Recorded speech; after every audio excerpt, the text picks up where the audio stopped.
Some 60 job areas are available in the tourism sector. This week on Issues, Portfolio Minister Edmund Bartlett speaks on the growth of the sector, which rakes in $2.5 billion annually. Let's join the discussion. Thanks for joining us for Issues and Answers. I'm Ian Boyne. We talk tourism today. The Minister of Tourism, the Honorable Edmund Bartlett, made a sectoral presentation this past week and, of course, spoke on the status of this very important industry. We have the Minister in studio with us today, and we are going to be exploring some of the ideas that he spoke about. We thank you so much for your company. Good to have you, Minister. Thank you very much. I want to start off, Minister, by your giving us a little bit about the status of the industry now and your own thinking about its prospects. Well, the industry now, I think, is poised to have a regeneration. In fact, there's need for a rethink in terms of two key elements. One, the consumption patterns that we've had, and the second, the production patterns that we've had. And tourism consumes twice, if you will. The consumption first is for the visitor buying our offering, and then the visitor consuming the experience when they arrive. That's the consumption side. And then the production side is us providing the inputs to satisfy the customer's need or the visitor's need when they arrive. So we have preoccupied ourselves in Jamaica with the consumption side in the sense of bringing the tourists in and creating the demand. But we have not moved pari passu with the production side to enable us to provide those inputs.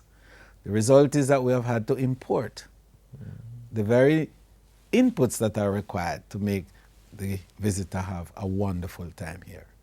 The result, of course, is the retention level of the dollar in our economy has been low. In this new iteration for me as minister, I want to correct that. And in doing so, provide for Jamaica the real opportunities to benefit from the real fruits of the tourism industry. Tourism provides the greatest opportunity for job creation of any industry. It is felt that for each visitor who comes, it provides 60 opportunities for employment. 60. As opposed to 1 barrel of oil, which provides 5 employment opportunities. Because tourism is a series of moving parts which converge around an experience which people buy and spend a lot of money for. They travel all over the world to realize that experience. So what we have to do in Jamaica, like the countries that have used tourism to increase their economic value and benefits, is to understand this and to respond to the demand that tourism provides. So we are going to build out the 3 key segments that are critical. First, the agricultural segment, which deals with all that the consumed requirements are for food, for beverage, and so on. Then the second is the manufacturing. That is all the needs that they have for bedding, for the construction items that they need, for pots and pans and cans and kettles, and for bedding and for sheets and pillowcases and all that, right? And then the third one for the services that are required.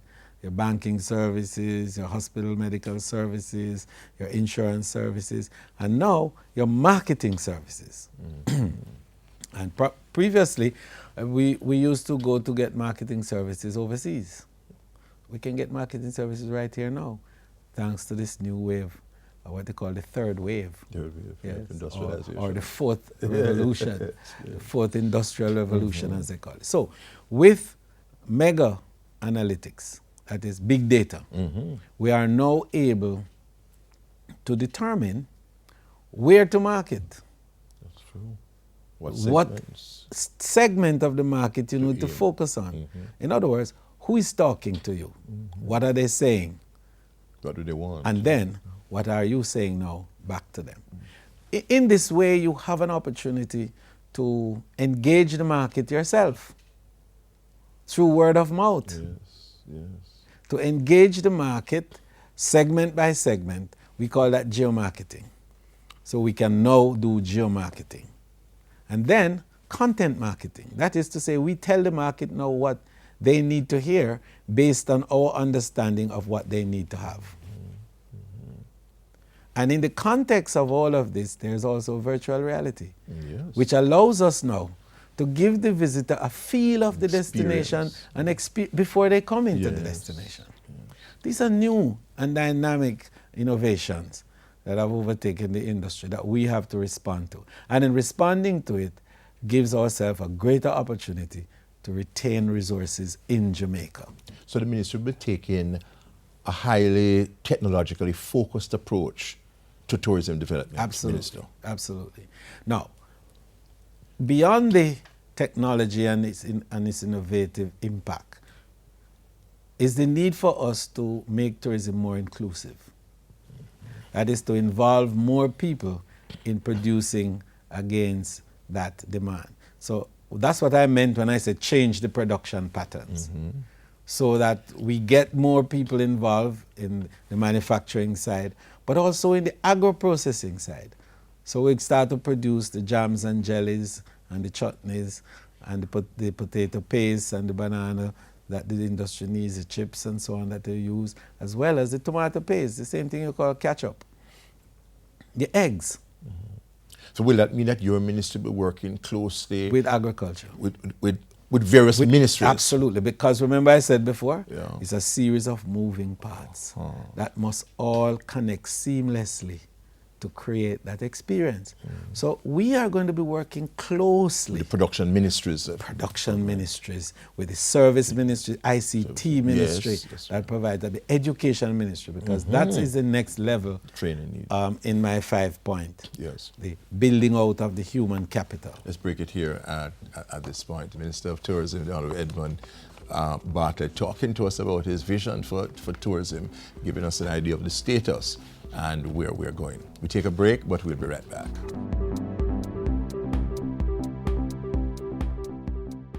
The government's tax relief will benefit more than 250,000 people who pay income tax.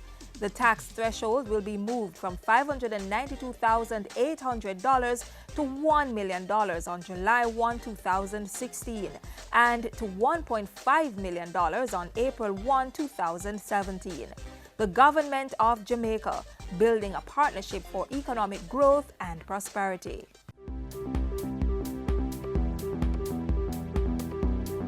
Minister of Tourism, the Honorable Edmund Bartlett, is in studio, and we're talking about some of the exciting new initiatives in the tourism industry. Minister, I think you're about to talk about the human capital. Yes. This is very important. You see, our people remains the most iconic attraction Jamaica has. Mm-hmm. People travel to relate to people, to find people. That's right. And so we have to build the capacity of our people to provide an experience that is not come to mind, that is exceptional. Yes, yes. An experience that is opinionated, that then crafts a new conversation in the minds of all our visitors that abide with them forever when they leave us. Yes. And in doing so, we think that the need for training and the building out now of new training institutions. So we're going to build a hospitality school. We're going to also build an institute of craft development, which is important to training our artisans, to broaden their creative horizon, to enable them to produce more autochthonous products that are really reflective of the spirit of Jamaica. How soon would an institute like that be? We've now brought in a consultant who will be working with. As a matter of fact, in my last administration, we did a lot of work on it. So we're really picking up on that now, right? And I'm bringing back the same person who was heading up that section dealing with it. To continue the work. To continue the work. And we're talking to the universities, because they are trying to partner with us with the hospitality school, and we're looking to partner with the Edmund Manley College on the craft side, because that's very important. Will you be in collaboration with Hart? Oh yes, Hart, because Hart provides in my mind, the entry-level requirement training. And we will continue to do that. But we have to go a higher level, because we must now take on the senior management and top management in the hotels. Interesting. So the sous chefs and all that level, yes. Now, having done that, we would have gone a far way in combating what we call seasonality in tourism. Now, the reason that much of the workers in our tourism industry are not as strong in terms of their tenure as other industries. The reason why some are involved in what you call contract employment is because of the seasonality of the industry. So you work for 6 months and then you lay off because you have shoulder months and the industry can't pay anymore, and so you come back 3 months after. And so instead of having what is called permanent employment, or what we call in industry good jobs, you're ending up with seasonal jobs. So in building out the 24/7 arrangements, tourism will be there for you, and permanence will now be the feature of your employment situation. And this will favorably affect worker welfare. Absolutely. So the pension program that you know we have been working on will have a better and a stronger place, because now we will have our workers that are able to go 24/7 and every month of the year. So these 5 networks that I have used to underpin the 5 pillars of growth are the experiential elements that will enable us to have visitors coming to Jamaica every month of the year. Every month. In numbers that are able to support the industry and maintain full employment throughout. Yes. You spoke about a major project for St. Anne. Yes. In what is called, is it a shovel? Yes, the Shovel Ready. The Shovel Ready. Talk a little bit about Well, the that. Shovel Ready initiative is a structure that we've built out to allow for pre-approval work to be done. So that when the investor comes, he now comes to a turnkey operation. He has his money, he wants to build out the place. He can do it because the approvals are done and all the preliminary requirements are covered, the NEPA requirements and so on. So then he can start operating as quickly as possible. But we're going to be scrupulous about those regulations. Of course. We're not going to shortchange them No. Because create any environmental problems. This is not even a private sector construct. This is a construct from within. Right? And tied into all of this is the key elements coming from NEPA itself, coming from JAMPRO, coming from our ministry, and also from the engineers. So we're not just looking now at a situation where one guy sits down and tries to do the ropes.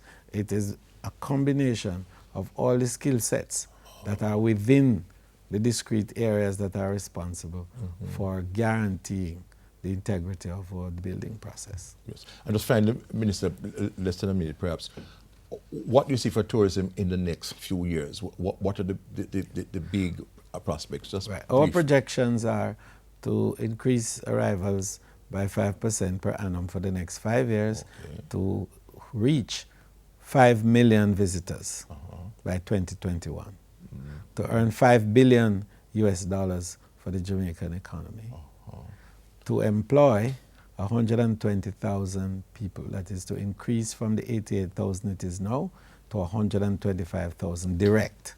And the indirect, the induced effect, based on the 5 networks, will take you to 350,000.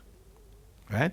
And then to enable us to have a 24/7 industry, to combat and defeat tourism seasonalities. Yes.